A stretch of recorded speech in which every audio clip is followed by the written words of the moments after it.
Ahem. It's, I'm flailing around here, but, warning for mature audiences only. This game contains violence, murder, blood. Violence against a child. Child death. But ultimately you decide how far it goes. Presented by Red Moon Rising Development for the 2022 Spooktober Visual Novel Game Jam.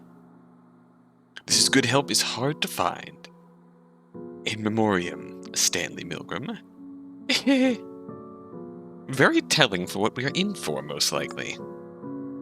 Given the Milgram experiment of obedience to authority, how far are you willing to go at the direction of someone you perceive as superior to you? I suppose we'll find out. We are a diligent maid in the employ of Miss Carmilla. Another particularly ominous name, if it's any reference to the Carmilla of history/mythology, so to speak. One night she gives you a job to do, clean up after a rather messy dinner. How far will you go to complete your work? We have multiple endings. There we have lots of content warnings. We have, random keyboard smashing. Let's begin. Red Moon Rising Development presents Good Help is Hard to Find. In Memoriam, Stanley Milgram. December 1871. Part 1. Idle hands are the devil's playthings. I'm in the middle of turning down Miss Carmilla's bed when I hear the scream rip through the evening. I would be a liar if I said that it did not startle me, but I pause only for a moment before going to lock the door and returning to my work. I have things to do. I don't have time for this. After all, it is only a fool who goes running toward a scream.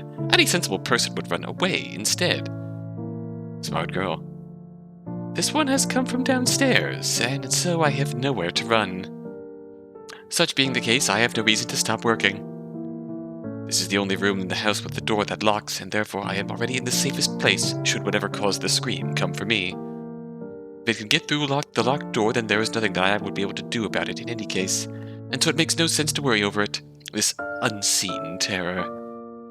Although I suspect that I may already know what it is. And if I am right, then there is no possibility of escaping anyway. The bell rings to call me as I am smoothing the sheets, and I take a deep breath. Oh, do I have to go? I suppose. My mistress is in the dining room, and I would be a liar again if I said that I was not nervous about going to see her. Clearly whatever monster has entered the house is no longer trouble to my mistress. I suspect that is only because my mistress is the monster. That look of concern is really powerful.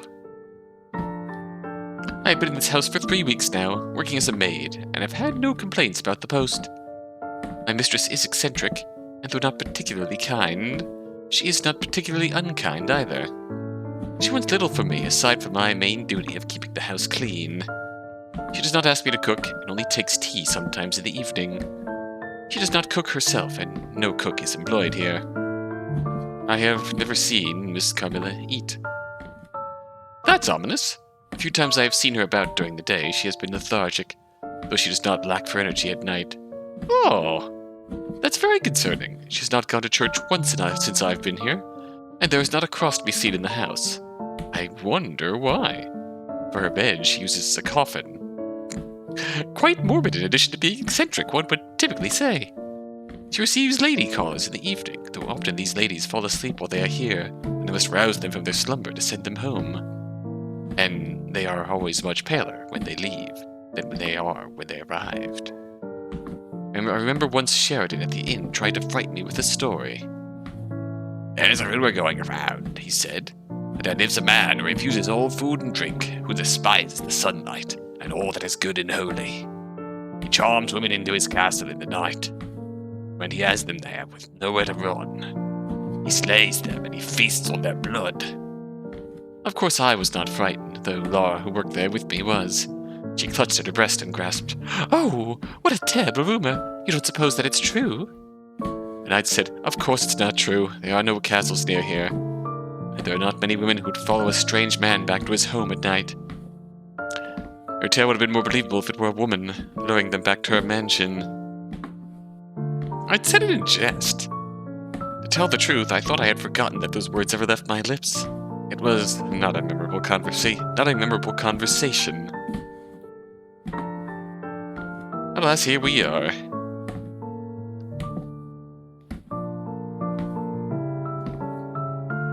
They come to mind now, though, as I pause with my hand on the doorknob. It occurs that, with such suspicions floating in my head as I have, perhaps I should turn and run rather than enter. But I have nowhere to run.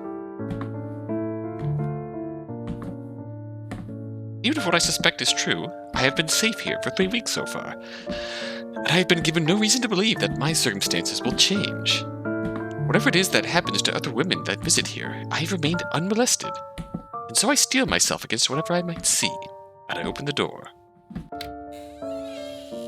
And there stands Miss Carmilla. Blood trailing from her lips to the hem of her gown. I had thought not to trouble you with my dinners, but it appears I have made quite the mess. And it is your job to clean up my messes, is it not? It is, Miss Carmilla. There is blood everywhere, and a girl lying dead in plain view. Faced with this scene, I have only one thing to say. Well, I will get to work straight away. After all, if I dally, it will be impossible to get the blood out of the carpet. We are nothing if not a loyal maid. That. Part 2. There is no such thing as an immovable object. I have been at it for hours and have scrubbed the room clean, and now all that is left is to dispose of the body. I do not have to worry about that it might continue to drip blood, for it has been thoroughly exsanguinated. I suppose that Miss Carmilla must have been much hungrier than usual, though such supposition has no bearing on my current problem. Obviously, I cannot leave the dead girl's corpse lying in the dining room, but I'm sure Miss Carmilla would prefer it if the body were not found. She has not given me this order specifically, but I feel that I am good enough at my job to be able to intuit my mistress's wishes. So it must be moved, it must be hidden, and I must not be seen in either the moving or the hiding of it. There's a bog not so far from here that I am sure it would sink into quite nicely.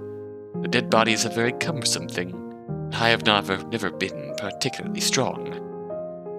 Besides, even if I were strong enough to carry it, if anyone were to see me doing so, they would surely take issue with it. I suppose that I could wrap it in a sheet, although it would be a shame to lose a good sheet.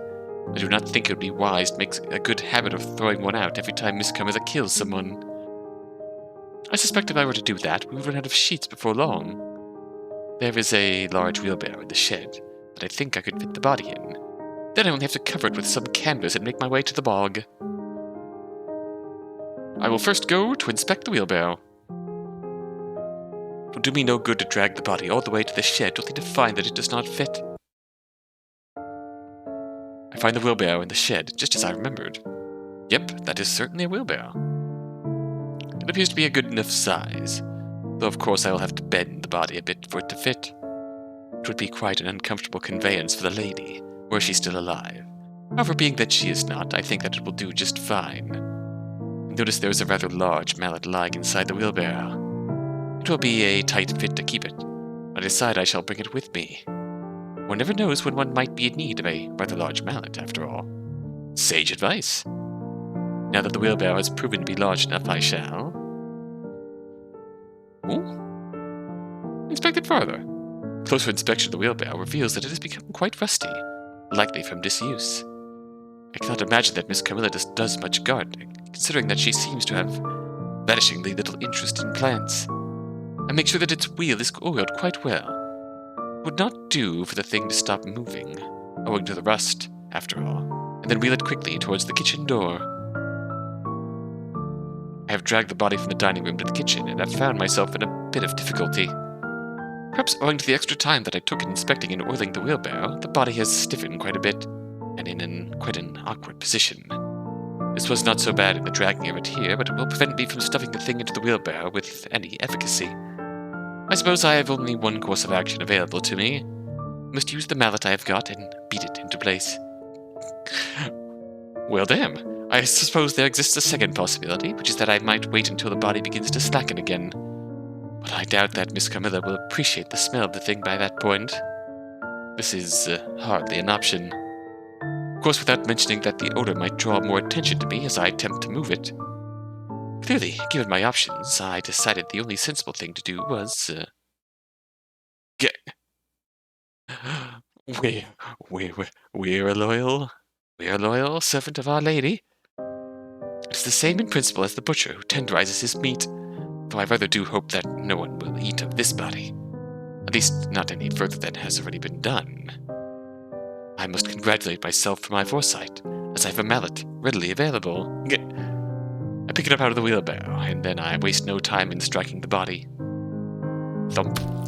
I suppose that perhaps another person may have paused to give the corpse some consideration, but that would hardly be sensible now, would it? Who she was, what she was like, what she did. It is all quite meaningless now. She is no longer a she, after all. It is merely a corpse, an object, an obstacle that I smash through with vigor until it is quite unrecognizable as the human body that it once was. Going for the worst possible ending to start things off. And this thing that I have made now fits rather nicely into the wheelbarrow. Part 3. The past is prologue. I will now, of course, proceed to the bog. Though it is not exceedingly far away, it will be a walk of perhaps an hour's time, given that I must take the effort of pushing the wheelbarrow, which is quite heavy now that there is a corpse inside it. Suppose that I could attempt to amuse myself by describing with painstaking detail each blade of grass that I spy as I make my way.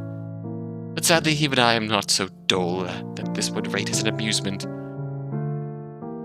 Of course, I must keep my wits about me as I go, but I suppose it would not hurt to think of other things. For example, how I found myself in the employ of such an interesting creature. I had not had the chance to write of it in my journal, as I had not yet had a journal yet. I shall make an entry of it when I return to my room. It would not do to forget such a thing, after all. The entry I shall now compose as I walk. Ooh. I am hungry. It is cold. This is no new state of affairs for me. I have often been hungry. I have often been cold. Even the environment in which I now find myself is not particularly new to me. This is not the first time I have been turned out on the street. That is why I knew which places to avoid, which places might be too crowded, which places might be too dangerous. The patch of sidewalk I have chosen to encamp myself upon is far enough from the main street to evade potential insults from passerby, yet it is not so isolated as to be a danger to me. I have no lantern, and so it is dark as well as cold. However, everywhere is dark, and I have nothing that I wish to look at, in any case. I once heard a rumor that a man had invented gas lamps that could be used to light the streets. I never bothered to verify it. It had little bearing on my life. Even if such a thing had been invented, I doubt that the government would bother having them placed. It would be a sensible thing to do, and every person worth her salt knows that you cannot ever rely on the government to do any sensible thing. Some things never change. I suppose I am letting my mind wander. I suppose it is wont to happen when one is cold and hungry and alone in the dark. If one is not frightened by such a state, one is liable to become bored, I suppose. And I am not frightened. I suppose there is little that could frighten me now. Rather than meditating on idle and unimportant thoughts, I suppose I could try and beg for food. It's not too late now that there is no one on the street. I have nothing worth thieving that I do not keep on my person, and so leaving my little space here is of little concern to me.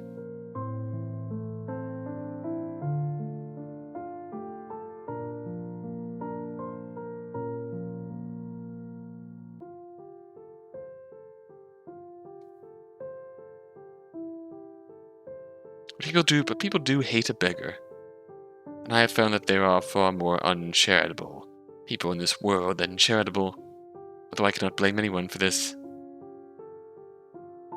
I have never been particularly charitable myself, after all. I do not fault myself for this. I have never claimed to be a good Christian, as some others do until they are blue in the face, carrying on in a miserly and selfish fashion in spite of it. When one is faced with a choice between benefiting oneself and helping another, To one's detriment, what is the clear, natural choice? At the end of everything, human beings are only just animals that speak. And the animal kingdom has never been known for its altruism. Though I am hungry, I do not fancy going out to beg and then having stones or worse tossed at me for my effort. At least, not tonight. And taking a stroll in the dark is generally never a wise enterprise. In any case, if I tripped and fell, I would be injured as well as cold, hungry, and alone, and that with nothing to clean or dress the wound with.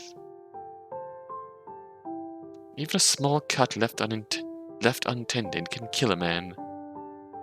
There is much I do not know. However, I am sure that I know that I do not wish to die. So I suppose there is nothing for me to do but think. Others in my situation might spend this idle time dreaming or wishing, but I have never been a very fanciful person. After all, what is there to be gained by ignoring the reality that has presented itself in front of... There's a light a little ways off that is drawing closer to me.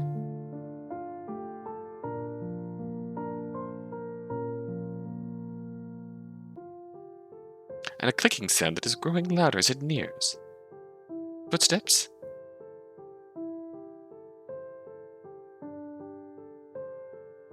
Someone is approaching. It would be better to stand now, in case it is a villain and I have need to run. Running is nearly always the most sensible thing to do when you are faced with danger. Even if you are a good fighter, it is preferable not to risk a fight. I am only giving advice to the air. I will stand. Why, you're a rather interesting creature now, aren't you? It appears that this woman is speaking to me, although I have not a clue as to why. The way she carries herself, the way she looks, the way she speaks, she is most definitely nobility. And she is quite beautiful, too. No, that is an understatement. She is exceedingly beautiful. I doubt I've ever seen a more beautiful woman in my life. Wonder what she's doing walking through the streets at night with no escort. Wonder why she stopped to speak with me. Can you not speak? I can speak, my lady. I address her as such only because I am certain that she is one, but she laughs at me when I do. How polite! She surveys the small patch of ground that I have claimed. I do not know why, but I find myself feeling a bit embarrassed, as though I have invited someone to my home and left the place untidy. And how very neat you are, even out here. She exclaims this, and though I know that I have barely said anything to her, I find that I have nothing to say. But I have the strange feeling that I must, and so... It is not so difficult to keep tidy when you do not have many things, my lady, and I have never liked a mess. Oh, neither have I. Neither have I. She shakes her head, and then looks at me straight in the face and smiles. I believe you shall do perfectly. Words raise suspicion in me. They have been said to me once before, so I have learned that it is always does best to find out what one is supposed to do perfectly for. Whatever do you mean by that, my lady? I have found myself in need of a new maid, and you have found yourself in need of a roof over your head, and likely food in your belly as well, have you not? It is obvious, is it not? The words come out of my mouth before I have a chance to think about them. I know that they must sound rude. I worry that she will be insulted, but she only laughs again. It is lucky for you that I do not mind the little sharpness of tongue. She gives me a smile that I imagine she must have learned from watching a cobra hypnotizing its prey. Only a little, though. She shrugs her shoulders after this warning and gets back to her previous topic. So, will you come and work for me? There's something about this woman that feels dangerous to me. Something that I cannot exactly place. But I have nothing. No items of importance to call my own. No place to live. Not a single thing to do. Not a single place to be. And it is not as though I have not dealt with dangerous people before. So I do not even have to think once about my answer. Yes, my lady, I will gladly take your offer. The woman clasps her hands together and grins. Splendid. I am Carmilla, by the way. I do not think I would ever be so bold as to call you by your given name, my lady. Oh, but you must. I must confess that I rather hate being called my lady. It makes me feel old, and there is nothing that I detest more than being made to feel old. Apologies, my Miss Carmilla. I catch myself and correct my form of address, but she smirks at what I have just said. My Miss Carmilla. I confess I don't hate it, although it is amusing that anyone might claim I belong to them. I meant no such thing, Miss Carmilla. I apologize. It was simply a slip of the tongue. Of course, of course. Now come and follow me. I can't imagine that you need to gather your things. I look over my meager possessions and shake my head. It seems a pity to leave them on the street. Someone else will claim them before long. I'm sure of it. Then off we go. I cannot say why. It feels as though I am embarking on an adventure. My stomach is aflutter with nervousness and excitement, though there is not a single reason why it should be so. I have not yet done it, but I cannot imagine that it will be very exciting to be a maid. Considering that the job sounds rather dull, I imagine it must be Miss Carmilla herself that is the cause. This strange and beautiful lady. Perhaps it is her angelic face, or perhaps it is her serpentine smile. Recalling the thoughts I had back then is the source of some amusement to me now. A part of me thinks, had I but known. Though of course that is foolishness, the knowing would have changed nothing. Though it is quite uncomfortable to push this wheelbarrow such a great way, it is not a bad bit of exercise, I suppose. One does need regular exercise if one is to keep healthy, you know. Noelle's approaching me on the road. Even if my mistress does not eat normal food, I do, and so I recognize Noelle from the market. I will do my best to ignore him and go on my way. Hey, do you need any help with that wheelbarrow, miss? Thank you, but I'm fine. Are you sure? It looks heavy. I'm quite capable of getting where I need to. Well, I suppose if you're sure. I'm quite sure, thank you. All right. Well, you have a nice night, then. Noelle nods at me and walks away. So I simply continue on. Well, thanks, Noelle. That worked out well. Those who do not swim will surely sink. The bog. Now I have come upon the most dangerous part of my journey, for I have come upon the bog itself. I must search for a swingmore, one of those floating blankets of moss that, when stepped on, will pull one under quite thoroughly and hide one's body under the moss, so that it might take ages for one to be found, without, of course, stepping onto one myself. Of course, the wheelbarrow cannot be pushed through the bog, so I must drag the body as I walk. I hold the corpse out of the wheelbarrow and then step slowly and carefully through the bog. I test my footing before I can commit my step to avoid getting myself stuck in the moss that I seek. What an irony would be if I were to be sucked into the bog with the corpse I am attempting to hide. I suppose irony is not precisely the right word. Karma? Perhaps?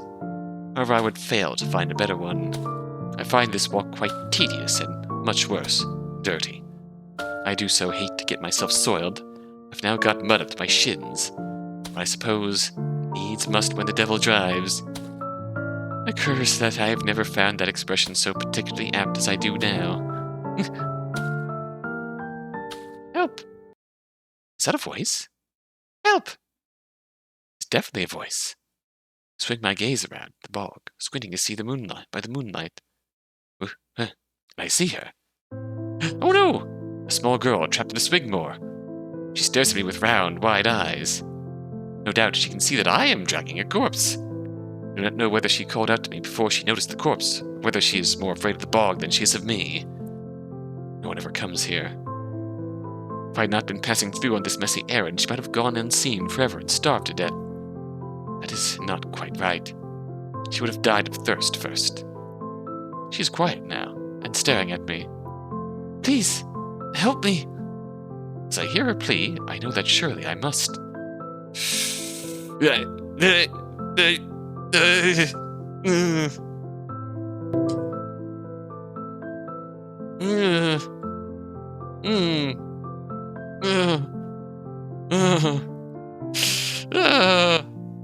Oh no.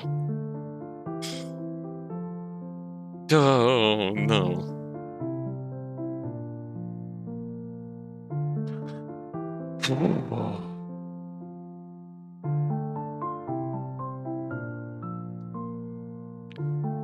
Well, I'm already committed to serving my mistress, first and foremost. we'll go back and try alternate paths where we try and come to our senses. But I'm so sorry. It's obvious that I cannot pull her out. I may have the strength to do it physically, but it will surely lead to a hanging for me. I do not wish to be hanged. It makes vanishingly little sense to leave her here, as there is a chance that she might be found by someone else. It is her, what is me? In such instances, one must be forgiven for choosing oneself, must one not? I suppose it is little different from a fight to the death. Were that the circumstance, surely one would fight rather than die, no matter the opponent. I am intentionally going for the worst possible outcome first, so all the follow-up endings will hopefully be better. My mind made up, I set down the corpse and get nearer to her. I ignore the hopeful look in her eyes as I reach out. And I push her down by the shoulders. Oh, jeez. She begins to scream as soon as she understands what is happening. But I am sure it is no matter. The bog is quite remote, after all, and there will be no one near that can hear her. Still, it seems to take near an eternity for her head to sink below the moss. When it does, there is quiet. Oh, it doesn't make this any better. There'll be no getting out for her now, and no one to find her. It seems a bit sad, I suppose, and quite regrettable. I do not let it give me pause, and I quickly return to my duty. After all, the night holds only so many hours, and of course I must return to my regular responsibilities in the morning. Okay, Sarah. Doesn't make this any better. Mansion is silent when I return. This is no surprise, as my mistress has never been one to putter about aimlessly. My job has been carried out, and quite well in my mind. The corpse has been disposed of, and no one will be the wiser of it, and there still remains enough hours for me to get a bit of rest before I resume work in the morning. Granted, I have also become a murderess, which I find a bit unfortunate. I do not suppose that I was just following orders would be an acceptable defense. I do not suppose it would be wise to try to blame my mistress at all for the killing, in any case. Lucky then that there is no way for anyone to ever find me out. Still, there is a slight sinking feeling that takes hold of my stomach as I make my way to my room. I do my best to ignore it. After all, there is no undoing something that has already been done. Regret is an entirely insensible emotion. The only rational thing that a person can do is accept what has happened and continue on. And as I have never been known to be irrational, that is what I shall do. The dining room looks quite restored. I assume that the garbage has been disposed of. I do not precisely wish to talk to my mistress at this moment, but it would not do to ignore her. Yes, Miss Carmilla. And I really should not have to ask this, but I can assume that it has been done in a way that will draw no attention to me. To me, she says. Not to us. I do not know why, but this bothers me a little. It's a feeling I ignore, too. After all, I am just a maid. Yes, Miss Carmilla. Oh, very well done. I knew that it would be a wise choice to hire you. I could just feel it in my bones. This praise does make me feel just a shade better. It's always nice to have one's efforts recognized and appreciated, after all. Thank you, Miss Carmilla. I should say you have earned yourself an increase to your wages. I do so hope that you will continue to be ever the stunning employee. I do not have much need of money, and so my wages are of little interest to me. Money is only used to buy things, after all, and things will only lead to clutter. Still, it is a show of good faith, I suppose, and a sign that my mistress is pleased with my work. Thank you, Miss Carmilla. Oh, but you do so deserve it. I imagine you must be tired now, though. I'm sure you want to clean up and get some rest. If you please, Miss Carmilla. Of course. I will leave you now. My mistress takes her leave, and I resume heading toward my quarters. With nothing now happening, there is time to think as I walk. If I allowed myself, I suppose that I would reflect on all that I've done. God, the expressions for the maid that break from her normal stoic demeanor just hit all the harder. All that I will be very likely be asked to do in the future. But I do not wish to. My choices are what they are, and I've only done what was necessary to keep myself alive and employed, warm, clothed, and fed. So I purposely clear my mind. And I find that there is a very small measure of tranquility in the silence. Good end? Question mark? Yeah, fitting. Very fitting. Good end, question mark?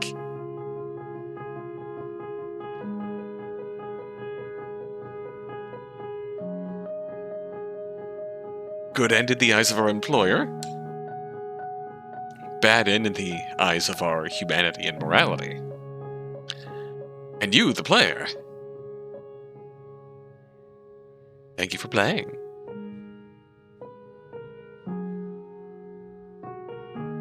The Milgram influence on the story, obviously. More the maid does for the sake of staying employed. It easily snowballs into desecrating a corpse to fit in a wheelbarrow to more efficiently dispose of, and murdering a child to avoid potentially drawing suspicion and having a witness. All in the name of respecting authority. All in the name of obeying the perceived orders of her authority figure, Lady Carmilla. Oh? Oh, 67.6% script scene.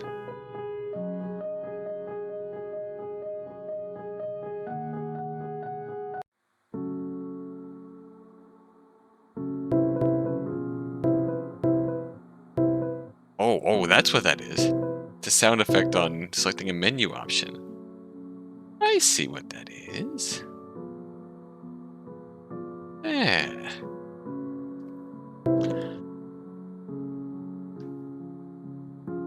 So let's start and work backwards, shall we? Elber. Happy music. After all, she was only a child. Whatever might happen to me, as irrational as it might be, as much as I despise rationality, I am not such a monster as that I could leave her. I had not thought of it myself. I suppose that I am one of those who believes that some lines simply must not be crossed. I let go of the corpse I am holding and tread carefully towards her. When I am near enough, I reach out my hands and she grabs onto them desperately. Then with great effort, I pull as I try to step backwards. One of her legs comes free of the swing more, and she uses her new footing to free the other. Then she twists her hands out of mine and she runs. Or she tries to, at least. Moving as quickly as she can through the sucking mud. Could catch her, I think, if I tried to. But there would be no point in the trying. After all, what would I do if I did catch her? Kill her? I could never do that. There would be no convincing her that I am not a murderess. I have never been particularly good with children, after all. The only thing left to think on now is whether it would be better to hang or to be killed by my mistress. I think the hanging would be preferable. I have heard that the hangman will make his arrangements with precision, so that your neck snaps quite quickly. And I doubt that a death by my mistress would be quick. I cannot help but laugh to myself now. It is quite a funny thing to me, this willingness to die in the saving of another. I would never have thought myself the type. I suppose that we are always in the discovery of novel things about ourselves. Although I presume this will be the last new thing that I uncover about myself. I find that it is not such a terrible thing to be the last. For reasons that I cannot fully apprehend, I feel a great comfort come over me. How does it go again? It is a far, far better thing that I do than I have ever done. It is a far, far better rest that I go to than I have ever known. Bad end? Question mark?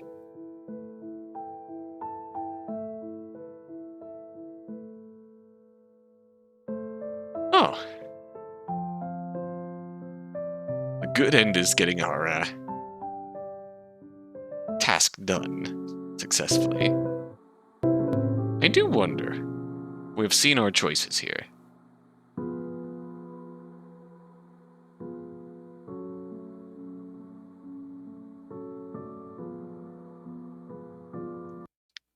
So I feel like stop. Disposing of a body is one thing.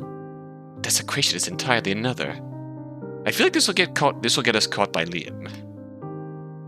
Because we can't disguise what's in the wheelbarrow well enough to get past Liam's approach. I like to think that I am made of quite stern stuff, and I believe that I would compare favorably against most in this regard. However, I find the idea of mangling this corpse intensely distasteful. do not know this girl when she was alive, so I do not know whether she was kind or mean or generous or vain. She was beautiful. I suppose some consider that virtue enough, though I've never rated it highly myself. But the more I think on how I might get her body into the wheelbarrow, the more I think that perhaps I should not do so. Perhaps I should have refused this task from the start.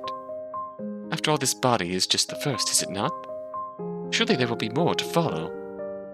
And then will I cut up girl after girl after girl just to send them all sinking into the bog like so much garbage? Will that really be a life that I wish to live?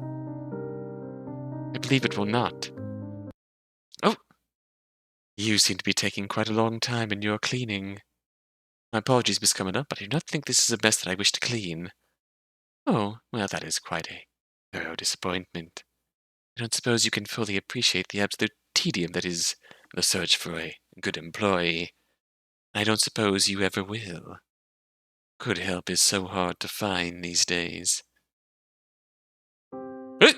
There's a sudden sharp stab in my neck, which quickly fades away to numbness. She's moved faster than I could see. Try to push her away, but the effort is in vain. I do not know whether it is because she is very strong or because I am very weak. It seems that it hardly matters. Wonder if it is truly better to die now, it would be, than it would have been to simply carry out my task. Suppose that perhaps I really should have just refused it from the start. I suppose it does not matter. I suppose that, in death, nothing does. Bad end? Question mark?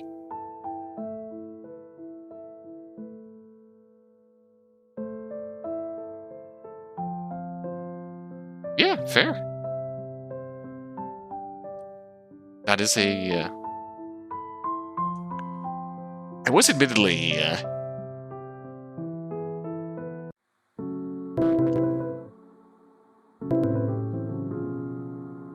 will admit I was more expecting the bad end question mark to come when we get caught trying to get the wheelbarrow to the bog. But that makes sense. These choices are morality points that the maid is going down. So, which makes this one interesting, though. We oil the wheelbarrow, so in theory should move smoother. But maybe this will get us caught by Liam. We can get the corpse into the body without desecrating it, but we have a not fully functional wheelbarrow.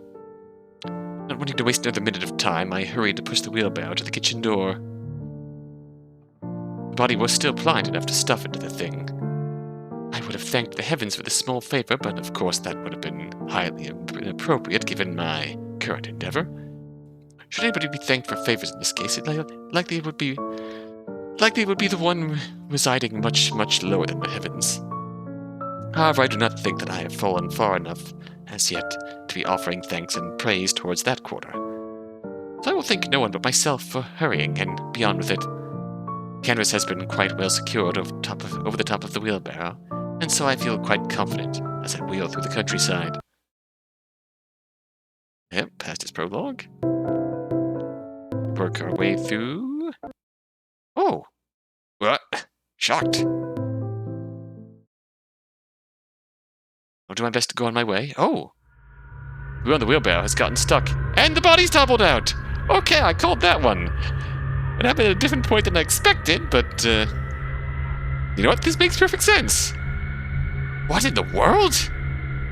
I have been found out. There's nothing to say. I doubt there exists enough words to explain this way. What have you done? There is really only one thing to do. To carry two bodies to the bog. I have no reason to presume that Noel will believe anything that I try to tell him, and I have never been a very persuasive speaker. I have every reason to believe he will believe that I am the murderess, No matter what I say, I run off to fetch the authorities at once. So the only rational course of action is to ensure that he cannot run to the authorities at all. It's a good thing that I still have the mallet. I take a few steps around the wheelbarrow, speaking as I go. I promise you that I have done nothing. Noel looks skeptical, but he doesn't back away. He's a kind man, and it's been my experience that kind people always wish to believe in the kindness of others. Noel, please call an ambulance. He does not notice me sneaking my hand under the canvas to grip the mallet. But that body! It does not at all protect my swing. Noel, call an ambulance. Call an ambulance. Thunk! But not for me. His hands begin to fly up at the last minute in an attempt to protect his head, but it is no use. The mallet comes crashing down, and my aim is true.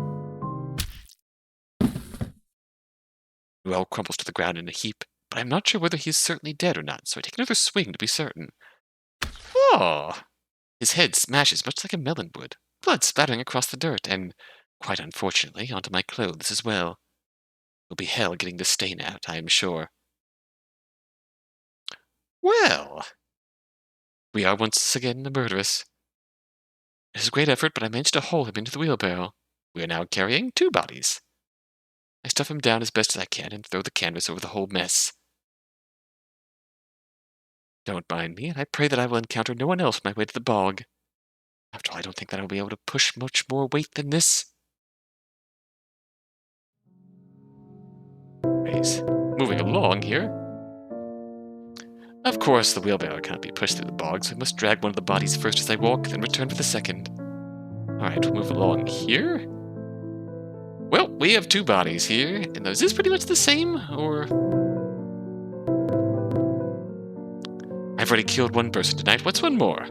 Yeah, I suppose there cannot be much harm then in killing 1 more. It's her, it is me. Well, okay, Sarah.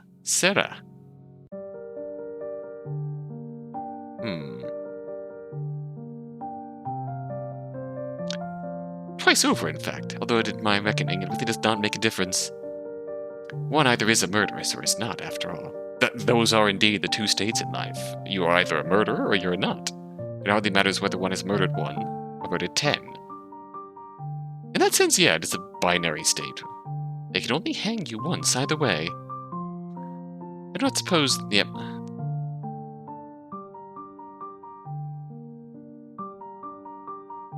There's no one doing something that's already been done.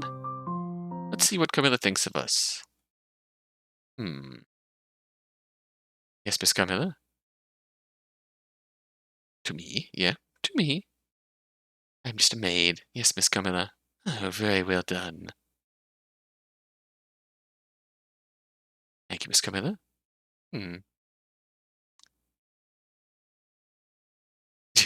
We still have blood on us. Thank you, Miss Carmilla. You do deserve it. Go get some rest and clean up. Fair enough.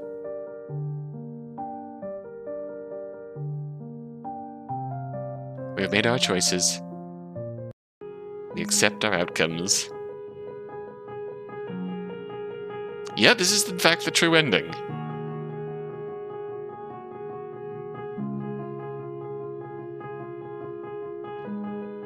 And you, the player, you responsible.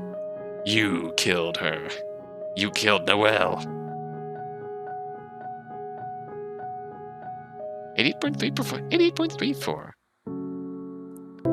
Wonder how you do that sort of calculation. Anyway, let's save a kid. And yep, bad end. Understandable. We already killed 2 people. We can't kill any.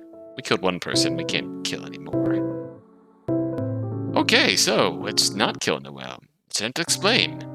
I neither wish to hang for a crime that I have not committed, nor for one that I have. In short, I do not wish to be hanged at all. I do not wish to make a murderess of myself.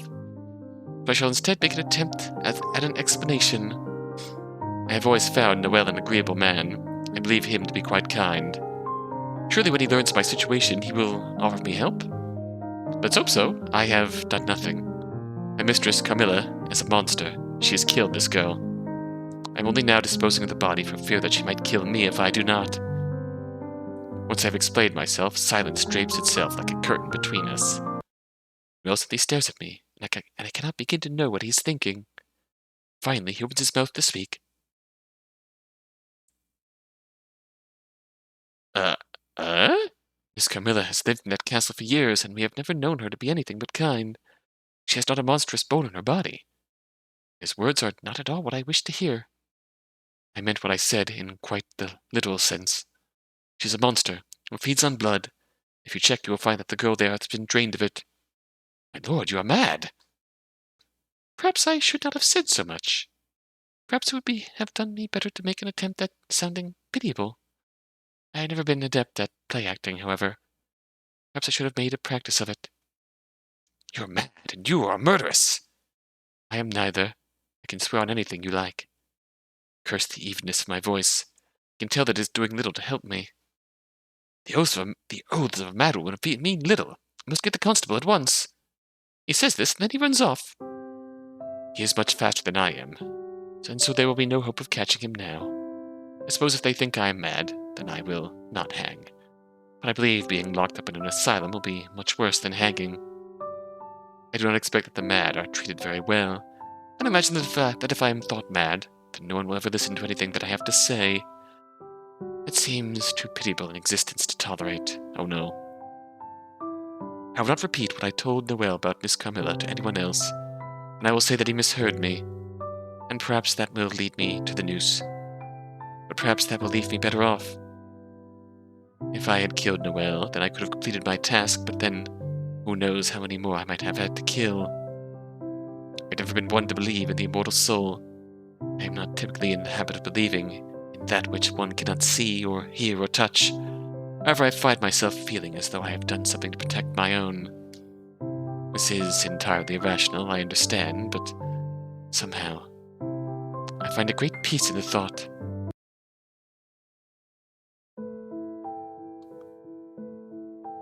Wow.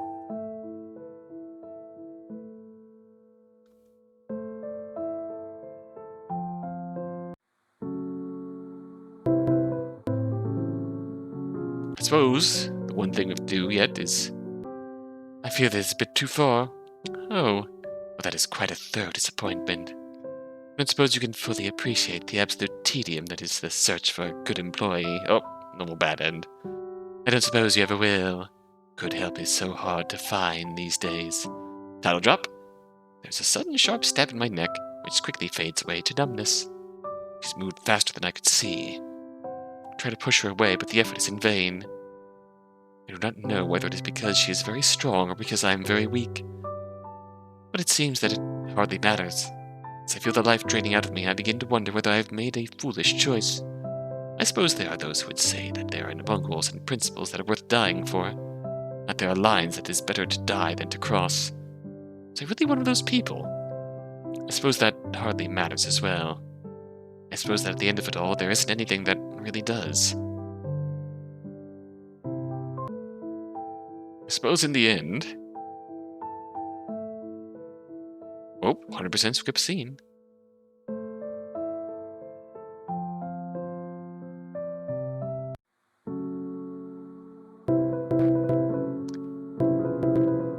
And that's all we have. That sound effect is more than a little annoying. Not going to lie. Sink her to the bog. It's only slightly. Good end. We'll run through the credits again.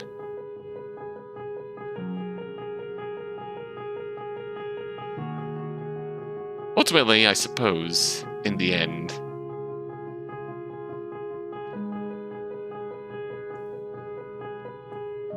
the maid was doomed from the start to sorta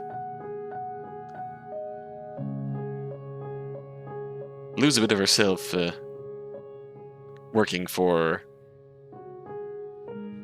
her mistress, Lady Carmilla.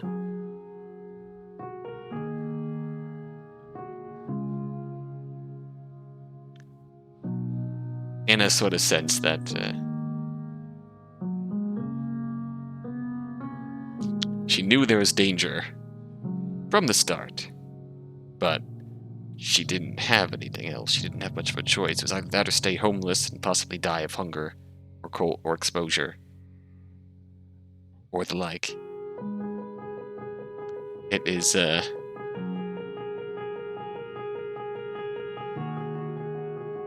God, a lot.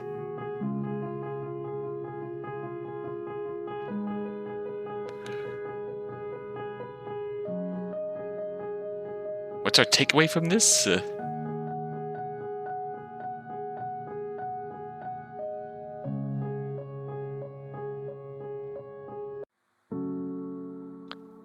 Ultimately,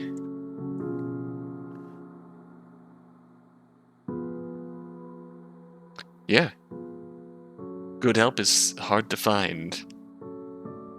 In Carmilla's sense, it is hard to find people willing to go the lengths to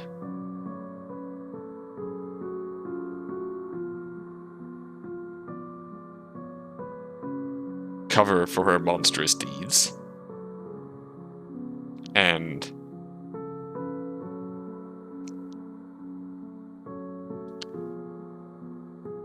the maid herself cannot find the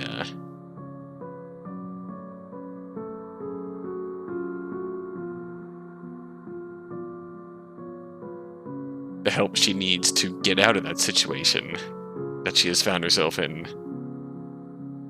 She really doesn't have much choice then to compartmentalize everything and just do her job in a very even-keeled way to cover for her maid, for her mistress, or else she will die. She's just an unfortunate cog in a monstrous wheel that there's no real escape from. There's no real... She has to give up a part of her morality or part of her humanity in order to stay alive. So choices are to either do her job to the best of her ability and give up a part of her soul every time she has to do something horrible, dispose of a body, kill an innocent villager who might turn her in and not listen to her, that she's just burying the bodies her mistress is killing. Let a kid die who might escape and snitch on her for disposing of her mistress's bodies, or just... Yeah, she's in such a awful situation that she... The moment she tries to cling on to her humanity, her morality, it's just immediately bites her in the ass, so she's...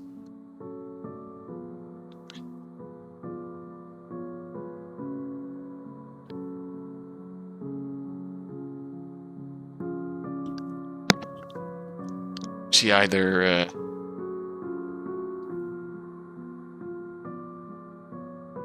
dies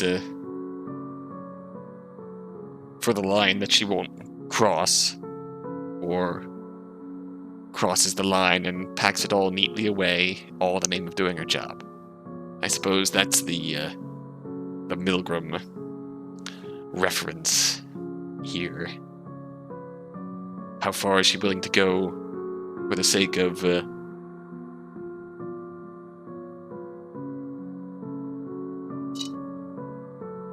of doing her job and obeying her mistress? And a lot of this, it's not even like direct orders to continue, direct urgings to continue.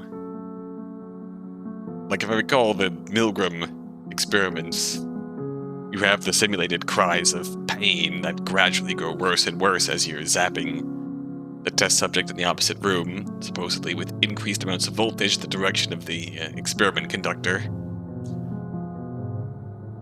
You have the experiment conductors urging to continue, sort of overriding your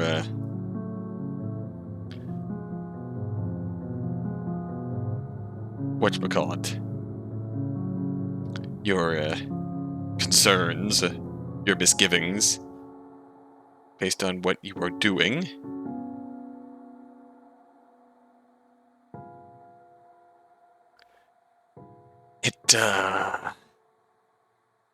Yeah, in this case, there isn't even that persistent, overriding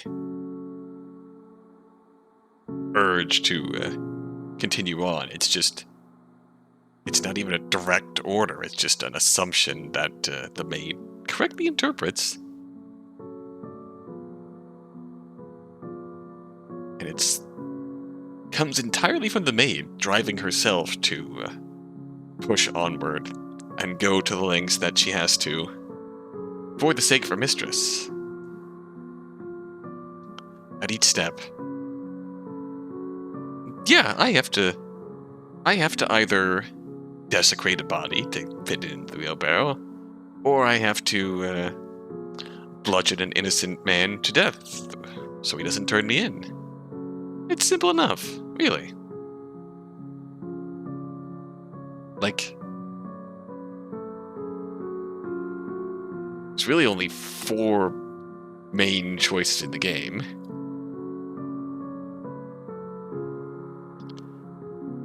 Each of them is just another step of, do you continue down this road? With your motivation being obeying her mistress's wishes of desecrating the body, of disappearing the body? Or do you, at what point do you stop and throw in the towel, and what is the line that you refuse to cross? I suppose in the end is when the authority figure is so overbearing, the only way to survive is to cross all of those lines that you're asked to cross and just pack it all away, nice and tight in the depths of your mind, and just keep soldiering on. It's sad, really, but I suppose that is the point we're getting at here. That is the in memoriam Stanley Milgram.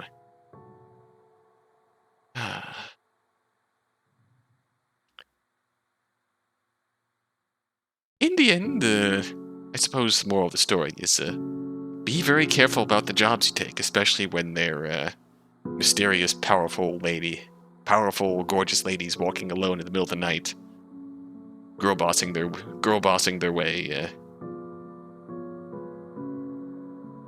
through the night. Yeah, just be very careful about the job opportunities you take. You never know what they're gonna make you do.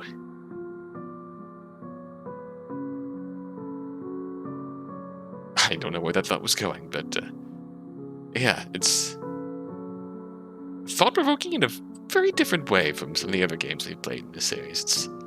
It's also quite depressing, but very well done. It feel like it was really going for the Milgram vibes, and it nailed those. So, well done. I'm sad now. Until next time, until then. Good help is hard to find.